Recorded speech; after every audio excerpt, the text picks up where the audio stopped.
Welcome to SportsBeat KC, the Kansas City Star Sports Podcast. It's Friday, March 18th, and I'm Blair Kirchhoff. Kansas had a long wait on its first NCAA Tournament day. The Jayhawks were already set for the final of 4 games, and when the game before it went into overtime, the wait was even longer. Tip time came around 9:45 p.m. on Thursday, but all's well that ends well. Top-seeded Kansas defeated Texas Southern by 27 points and moved on to Saturday's second-round matchup against Creighton. On today's show, beat writers Jesse Newell and Gary Bedore tell us what they saw from the game, what it means, and we preview the matchup with the Blue Jays. Also, we spent some time discussing what it would mean for Kansas to catch Kentucky on the list of all-time college basketball victories. That would happen if KU defeats Creighton on Saturday. By the way, that game is scheduled to tip off at 1:40 p.m., so sleep deprivation should not be an issue. Okay, let's get started talking Kansas and the NCAA Tournament. Well, Gary Bedore just yawned. I think that says it all. We're recording this podcast about 10 in the morning on Friday, maybe 10 hours after Kansas put the finishing touches on its NCAA Tournament victory over Texas Southern, 83-56. We're going to spend a little time on that game, but mostly focus on what's coming up next for the Jayhawks. Gary Bedore and Jesse Newell are here, and they're in Fort Worth, Texas, and covered the game last night. Gary, I thought KU came out a little nervous. I don't know if nervous is the right word, but a little slow, maybe. They never didn't, they always, except when it was 2-0, they quickly got the lead and never lost it. But it just seemed like some of the possessions were, they seemed a little rattled early. What'd you think? Yeah, I was telling somebody early in the game that I thought it was KU had played 3 great games at T-Mobile Center in the Big 12 tournament, and I thought this was the worst they'd played in the first 4 minutes of this game than they had the whole time at T-Mobile Center in the Big 12 tournament. It looked like one of those years where they were going to be all nervous and everything. It was 2-2 after 3 minutes. It was finally 9-4, I think. And then it was just bombs away, highlight film, showtime. KU hit 11 threes, got all these dunks, Remy Martin. So by the end of the game, I thought it turned into a practice. Bill Self got a very nice practice out of it, which is what you want in a 1-16. It's almost like a bye. And Kansas some years doesn't take that as a bye. They struggle. But like you said, little nervous early, maybe. Every player, it seemed like, did one stupid thing, but then it was nirvana for KU fans, I think. Yeah, it's something that just occurred to me. I hadn't thought much about this, but this group of Kansas basketball players hasn't had a lot of postseason success experience, right? None of them have been. I'm right about that, right, Jesse? None of them have been out of the second round. None of them had won a Big 12 tournament. They hadn't won one since 18, right? Or did they win it? I can't remember if they won it in 18. But just in terms of postseason success, there's not a lot of this on KU's roster. Mitch Lightfoot. Yeah, that's what I was going to get to. The 6th-year senior is the one that would be the exception to the rule in that, which would be Mitch. But yeah, 2019 was the Auburn. 2020 would have been, then the overall number 1 seed. The tournament got canceled. 2021 was USC in the bubble. So yeah, KU has not made the second weekend since 2018 when they made that Final Four run. So a little bit different. And I mean, to be honest, I kind of took some guff for tweeting this out, but Bill Self, my goodness, he was strung tight early in that game. I mean, there was, I was joking with people because I wrote about or typed up how tight he was. And our old friend, colleague Rustin Dodd asked, is there an analytic for that? And I said, yeah, curse words per possession. And Bill Self is ranking way up there right now. Yeah, I mean, he was strung tight, man. I mean, it was pretty crazy. Like there was one about 2 minutes in, Jalen Wilson kind of got the ball in transition and Texas Southern kind of backed off him and he fired up a three. I mean, I thought like, okay, Jalen Wilson's a decent shooter. It's a wide open shot, and Self just lit into him like he had murdered somebody on the street or something. So yeah, I think all those things that Gary talked about where it's 4-2 early, you know, sometimes you can really reflect the attitude and the personality of your coach. And for 4 minutes, KU really did. And this is why Sam McDowell wrote about this for us. Columnist Sam McDowell in the start, that was really appropriate and right, that Remy came in and sort of was the calming influence, like, hey guys, still just playing basketball here, you know, don't need to squeeze all the air out of this orange ball. I mean, it's just a game. And so I think he really helped them in that regard. And we'll see if he can do that same sort of thing moving forward. It's funny because he walked in there and Bill Self called a play and Remy predictably just screwed it up. You know, like this is exactly what happens. Bill Self wants to go to all these play calls. He wants to do with Remy on the court. And the very first one he calls, Remy doesn't remember where he's supposed to go. But again, all those other things that Remy does, transition, passing, looking for teammates, being able to score off the dribble, drawing help, showing energy. Again, all those non-tight things that KU had last night, that's really where Remy succeeded. I thought he was a huge key to getting KU off to the start that it did in the first 8 minutes or so, and kind of reminding everybody, hey, this is just basketball. Let's go out and play. Yeah, let's pick up Remy in just a moment, but I just wanted to ask you guys, since you were there, the fact that the game started, 45 to 50 minutes later than the 8:57 p.m. start time, Gary, did we've all been there, right? That playing the late game, but I thought Bill had a really interesting. I hadn't thought about this, but I thought he had a really interesting thought after the game about kids sitting around all day and coaches sitting around all day, and it reminded him of another time when Kansas experienced that.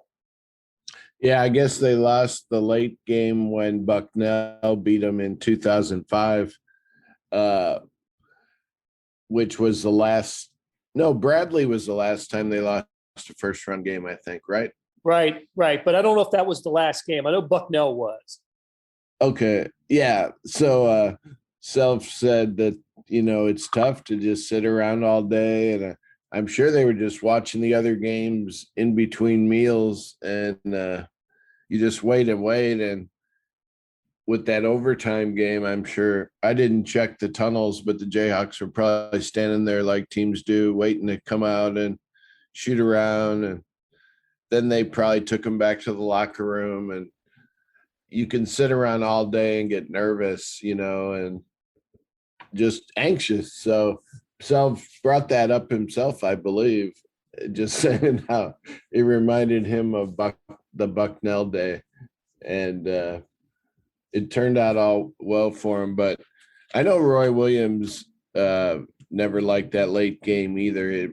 It kind of made him mad because, as you know, it's all about the money and the TV, which the coaches benefit from. That's how they get paid their big salaries. But, we shouldn't be starting games at 10 o'clock just so TV can have the whole day, the whole night into the wee hours. So, I don't like it either.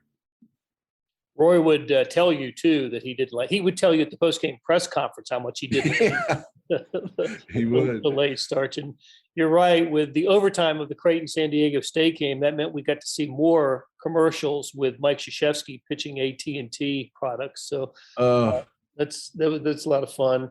Let's get back to Remy. It was, as Jesse was alluding to earlier, the bounce pass to David McCormick that ended in the dunk, the no-look pass to McCormick, the backdoor pass to Harris, then he knocks down a three-pointer. And we talked about it after the Big 12 tournament, but that the game's feel changed when Remy Martin started, handling the ball, I thought, Jesse. And it's like Kansas has a new player, it's like they picked up, Ben Zobrist or Johnny Cueto for the stretch run, right? And here they are, changing basically the percentages of Kansas going forward in the tournament. Well, the bracket, what happened in the bracket changes the percentages, and we'll get to that too, because that was a pretty interesting story. But just the way that Remy Martin has played in the Big 12 tournament and last night going forward, what a huge plus that is for KU. Yeah, I think so. And it goes back to what we talk about here. For one, I think the question was always wrong because the question, especially with KU fans, has been DeJuan Harris or Remy Martin, DeJuan Harris or Remy Martin. And it's the wrong question because what KU started out with the season before Remy got hurt was their best lineup was when Jalen Wilson was suspended and didn't get off to a great start. And their starting lineup was DeJuan Harris, Remy Martin, Christian Brown, Ochai Agbaji, and David McCormick. And people forget now, but like in November and December, early on, KU was getting off to great starts every single game with that five-man lineup with the 2 point guards on the court at the same time. And that's what you're seeing now. Bill Self is not playing Remy Martin without DeJuan Harris. He's playing him with DeJuan Harris.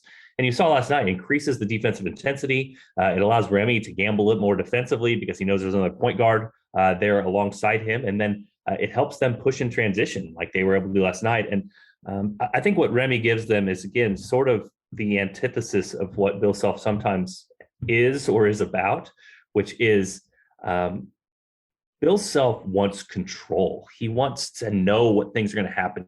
He wants to be certain of how a play is going to be run, and he wants it executed well, and he wants this guy to go here and this guy to go here. And again, that's the reason he's such a great coach. What Remy gives is the unknown. He is great in the chaos. You know what I mean? Like Bill Self can set up a ball screen for Remy, and Remy is best when he rejects the ball screen. He sees that the guy's overplaying it and he goes the other way. So like if KU runs a certain play call and DeJuan Harris gets the ball, he's going to use the ball screen every time because that's what Bill Self wants. And that's how he wants to play run. Remy's going to reject it. It might be a turnover, but it also could be a layup. You know what I mean? Same thing with those transition plays. I mean, those are passes nobody on KU would even attempt other than Remy. He attempts them. He gets them to Dave. It's a momentum-changing play. Dave dunks it. Everybody's going wild. So I think it's a really nice balance for Kansas to have right now because they don't have to have Remy to win, but he kind of gives them something that they don't have with the other guys, which is a little bit of freelance, a little bit of going off the sheet music, if you will. And that can be dangerous this time of year because sometimes defense is locked down. Sometimes they take away what you want to do. If you can have that other aspect in a guy like Remy Martin where you can still be effective offensively when other teams are taking away what you want to do and you can't control things from the bench, that can be a really big plus down the stretch here. Great in the chaos. I like that. And DeJuan Harris played well yesterday too. I mean, you had both point guards playing very well yesterday. That bodes well for Kansas going forward. Trying to think what else from the game that stood out to me. You know, Ochai had his little flurry in the first half. Christian Brown, shot it well throughout the game, mostly in the second half, though, when they were pulling away. Look, unlike the first round game that Kansas played last year, when the outcome was in doubt, through into the second half, Eastern Washington was the opponent then. This one was not. And Kansas did, I think we established this earlier in the week, Kansas did catch something of a seeding break. They played the 68th seed in this tournament in Texas Southern. And that's more than Gonzaga, got with it getting pushed by Georgia State into the second half of its game, another 1 versus 16. But Kansas got an opponent that they were favored to roll over, and they did exactly that. They covered the 20, I think it was 22. The point spread was 22 or 22 and a half, depending on when you got it. And Kansas surpassed that comfortably. So, all right, guys, let's take a break, and we'll talk about Creighton, what's coming up, and the rest of the tournament, and something about the all-time victory list. We'll be right back. Hey, it's Blair. We have a special subscription offer for SportsBeat KC listeners, unlimited digital access to the Kansas City Star's award-winning sports coverage. Sign up now for 1 year of Sports Pass for access to all the sports news, features, and columns presented on the kansascity.com site, and it's only $30. That's a 40% savings off our regular rate. Your subscription will automatically renew after the initial term at $50 unless you tell us to cancel. Your subscription helps support the sports coverage of kansascity.com and the Kansas City Star, and that support has never been more important. Please visit kansascity.com/SportsBeatKC offer to get this special offer And as always, thanks for listening. Okay, we're back with Jesse Newell and Gary Bedore, who cover Kansas. They're at the NCAA Tournament in Fort Worth, Texas. Next up for Kansas, 9th-seeded Creighton, 1:40 tip on Saturday. Creighton defeated San Diego State 72-69 in overtime, the game before Kansas and Texas Southern. I got to tell you, Gary, you ended up covering that game, or at least writing about it. And I thought that was a pretty gutsy effort by Creighton to be down almost throughout the entire game and come back and force overtime and then trail in overtime and lose their center and come back and win that game. So really nice win for Greg McDermott and the Blue Jays. Yeah, that was a great win for Creighton. The Blue Jays were down 14 points in the first half. The whole game, you got the feeling San Diego State felt like, okay, at least we're still up 6, at least we're still up 5. In my mind, there was always the chance that the team losing could catch them finally. They did. And amazingly, their big guy, 7'1" Kalkbrenner from St. Louis is where he's from, went down in the opening seconds, I believe, in overtime. And obviously a bad injury. They carried him off, hurt his knee. It looked like. Coach after the game, McDermott, said it was devastating loss and they would do all the tests, but he obviously didn't think he would play Saturday. So that's about it. My other thought is Creighton only played 7 guys, and one of those guys played 6 minutes. So somebody's either going to have to step up or he's only going to play 6 guys. Or would that be 5 guys? Missing one. Anyway, on paper, don't like Creighton's chances at all. But as Bill Self said the word crazy about 3 times in the post game, who knows? The crazy NCAA tournament. It was crazy on the first day, that's for sure. Trey Alexander's a freshman guard for Creighton who played really well down the stretch. And he's a guy that's taken on a bigger role because of the injury to Ryan Nebhart, who went down in February with an injury. You talked about Kalkbrenner, the center, the 7-foot center who went down in overtime. He was sitting in a wheelchair in the locker room on the ceremonial bracket advanced Velcro exercise. He's the one who did it, and he did it from sitting in a wheelchair. Creighton missed their first 10 3-pointers in this game and against San Diego State and came back and won it. The interesting guy to me on this team, and Jesse, I'm sure you'll agree, Ryan Hawkins, who has had major success. And I think he was the Division II Player of the Year at Northwest Missouri State. All that guy ever did was win with the Bearcats and Ben McCollum up there. And he is quite a glue guy for Creighton. Fun to watch. Just seems to do everything right, which is a characteristic of just about everybody that plays at Northwest Missouri State. So what do you have this? I see you projected the line, Jesse. 10-point favorite, do you think KU will end up being?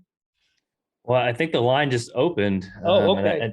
And so let me double check on it while I'm talking to you here, but I'd heard it got all the way up to 11.5. And I think if you're looking at that, I mean, that to me is a major indication, if it got that high, of what bettors think about Kalkbrenner and potentially what his impact is for this team. And I was looking at some of the advanced sites and kind of looking into that and saying, okay, is he the best player on the team? And it's basically unquestionably yes. 7'1" in the back end. And if you look at a team like Creighton, if they block a lot of shots and defend twos really well, I mean, what is the prototypical person that potentially helps you when you're limiting 2-pointers and able to block a lot of shots? Well, it's the 7'1" guy in the back. Breaking news on that one. So Gary mentioned it, but yeah, this is tricky for Creighton. You lose your best player, you lose the biggest defensive piece. You have an overtime game about 36 hours, 38 hours before the game, and you only played 7 guys to start with. One of those guys 6 minutes, and one of those guys is now out. This is tricky for Creighton. I mean, I don't really know what else to say about it. You mentioned Ryan Hawkins, and he's going to have to take on a big offensive load because Kalkbrenner was a guy in there that they could rely upon. He took really good shots. He was 66% from 2. He got fouled a lot, kind of like Dave. I'm not quite as good as Dave, but he's really good at the free throw line. So how you get some of your offensive production that way. But, I was surprised when I first looked at Creighton's numbers because you just think Greg McDermott and you think, hey, they're going to make a bunch of threes. They're going to shoot a bunch of threes, space the floor out, kind of like the Mitchell Ballack days. You kind of envision that. And then defensively, they're going to be a little bit worse. It really was flipped this year. They don't shoot threes very well. And defensively is where they hang their hat. But again, a lot of that is the big dude on the back end, which they're probably not going to have against Kansas. So, it's a tricky spot for Creighton, and credit to them for making it past and having that huge comeback. But, outside of Kansas just looking really nervous or having a really off shooting day, I love how this shaped up for them in this game, and I love how it shaped up for them in the next game as well. It should be noted that when Kalkbrenner went down, as we mentioned in overtime, there was still plenty of game left, and it was a toss-up game, and it was Creighton that made all the plays down the stretch without their big guy in the middle. So, Creighton, interesting team. You catch them on TV on Fox because Big East has the contract with Fox, and they're 4-3 in their last 7 games, and in their losses they scored 48, 60, and 51. In 3 of those 4 wins, they were at 72, 85, and 74. So this is a team in the Greg McDermott mold that likes to run, likes to shoot and put up points, but they can be shut down and they can get tempoed. There's a great example. Their regular season series with Villanova this year, they beat Villanova in Omaha 79-59. In Philadelphia, they lost 75-41. Now, I didn't study those games. I don't know what if there were some circumstances there, but basically to score 40 less points, 38 fewer points in those 2 games just shows that it's a team with a wide range, and then they ended up losing to Villanova in the tournament, the Big East tournament, 54-48. So good defenses have shut down Creighton. Kansas playing much better defense lately, and I thought they played terrific defense for the most part on Thursday night. All right, how about this business of all-time victory list? Gary, I think you've covered half of KU's all-time victories. How meaningful is something like this for the Jayhawks? First of all, let me just say they need one more win to catch Kentucky for number 1, right? Kentucky's loss, to tie them. Yeah, to tie Kentucky. So Kentucky's loss opens the door for Kansas to Kentucky's loss to St. Peter's on Thursday opens the door for Kansas to catch the Wildcats at this tournament. How meaningful is that? Well, to the fans, I think they really want it. Can't speak for all of them, but if you check, the message boards and stuff throughout the last several years as KU's been catching up, it's a topic of discussion. Self has addressed it several times on his radio show. What would it ever mean to catch Kentucky? And he says it'd be a nice recruiting thing.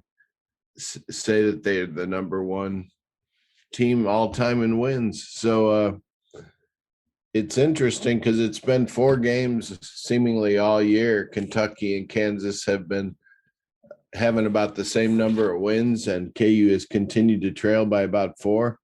Suddenly, KU is only 1 away. So if they defeat Creighton, which, like Jesse said, they'll be heavily favored, especially without Kalkbrenner, it'll be a tie, and they'll have finally caught Kentucky with a chance to storm ahead in Chicago. So I don't even know what to think about it, if it's a big that big a deal, but my guess is yes, because you're the all-time leader in college basketball in wins, not in Final Four titles Or NCAA titles. national championships, right? Yeah, not in national championships, but I think for bragging rights, which fans like a lot, big deal for the players. I'm sure they'd like to bring it to the fans. So they'll probably add a banner or put it, well, no, because it could fluctuate forever. You know, with two blue bloods having the same amount of wins, that thing could go up and down for many, many years to come. Yeah, I've got a chart. I've been researching this a little bit just this morning, and I may write something about it, but I've got a chart. Basically, it's fluctuated between Kentucky and North Carolina and Kansas in the top three. Kansas has been number one on this list in its history. So like back in the 40s and the 50s, Kansas was number one. It was overtaken by Kentucky, which was overtaken by North Carolina, and then Kentucky got it back. But over the last 50 years or so, Kentucky, North Carolina, and Kansas have been the top three. And Carolina fell to number three. Kansas firmly entrenched at number two for many, many years, chasing Kentucky. And now they stand at the doorstep of catching the Wildcats. Listen, I know it's a major point of pride with Kentucky fans, and maybe it will be and maybe it is with Kansas fans as well. But I know Kentucky fans talk about it, and writers write about it in Kentucky. I've been asked about sharing the Kansas perspective on this from Kentucky journalists, and to be honest with you, I don't even know what to tell them. I don't know what to say. But it's kind of a cool thing, Jesse, I guess, if you're number one all time in victories, the way I Notre Dame or Michigan, whoever it is in college football is number one in victories.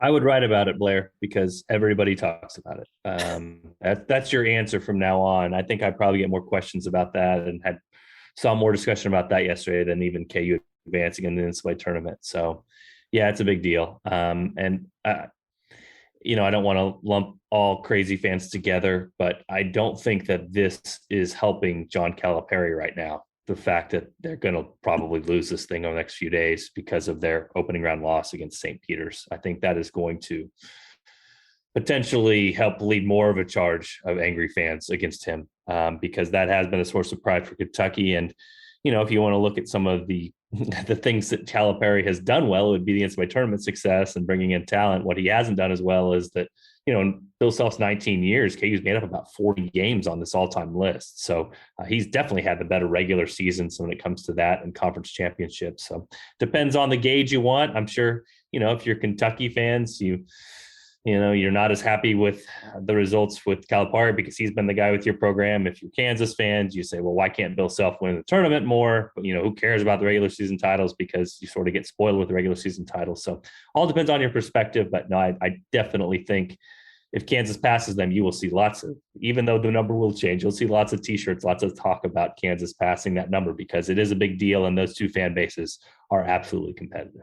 How about that? Well, we'll see what our friends at Lexington, John Clay and Jerry Tipton and others say about it if it does happen. But look, that was a terrible loss for Kentucky against St. Peter's yesterday, and Calipari is getting a lot of grief about this. I think he's a heck of a coach. He's a Hall of Famer. He went into the Hall of Fame before Bill Self did, and has won a national championship. In fact, Bill Self and John Calipari won their national championships against each other, which I find interesting. But Coach, it's a tough day for the Kentucky program and for Coach Cal. Former, whatever you want to call him, graduate assistant or assistant at Kansas, Calipari. So, Kentucky basketball will survive this, just as Kansas basketball survived its disappointments. And there have been many, many disappointments in the NCAA tournament for both programs. Kansas clearly has had many disappointments. The lows are always very low when you lose unexpectedly in the NCAA tournament. But the highs are so high, and that's why we love March Madness. So, all right, guys, we'll leave it at that. And I really, really appreciate you joining us today on a short turnaround, and even another short turnaround for you two, covering the Kansas Creighton game. Saturday, 1:40 p.m. tip. So that is the first game in Fort Worth on Saturday, is it not? It's not? No, there's an 11 a.m. game before. Yep. Oh, okay. I was going to say, well, maybe you will have to wait around a little bit longer than the actual tip time. But Jesse and Gary, thanks a lot, guys, and we'll talk to you again soon. That'll do it for today and this week on SportsBeat KC. Big thanks to those who put together the podcast, Monty Davis, Jeff Rosen, and Chris Fickett. And a tip of the cap to Gary Bedore and Jesse Newell for sharing their thoughts on college hoops. Make sure you have access to the Star's Morning Sports Edition on kansascity.com. Today, it's 58 pages of NCAA Tournament, NFL free agency, spring training, NBA, NHL, golf, tennis, auto racing, everything else in sports coverage. Thanks for listening, and we'll be back next week on SportsBeat KC.